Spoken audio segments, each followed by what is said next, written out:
Já, Ásbjörn, tap í dag. Hvernig líður eftir leikinn? Bara vel. Við notum þessa keppni til þess að gefa öllum tækifæri sem að hafa kannski minna fengið að spila.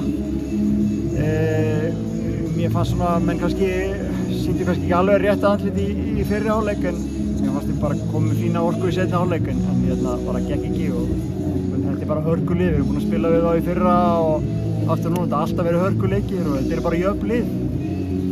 Þessi leikmenn sem þú talar sem kom inn á, finnst þeir þetta að spila mjög vel?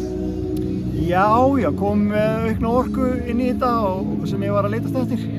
En bara gekk ekki, þannig að það var eins og sem ekki. Þeir voru bara, þetta var hörku varnarframmistaða hjá Ími og bara hrósa á þá, sko, fyrst og fremst. Erfitt að bróta það niður? Já, við fengum ekkert mikið að færum, sko. Þannig að þeir voru bara, þetta var bara frábær frammistaða hjá Ími, þeir bara áttu þetta skil. En þetta eitthvað svona sem hægt bara að læra af? Já, bara, þú veist, þetta er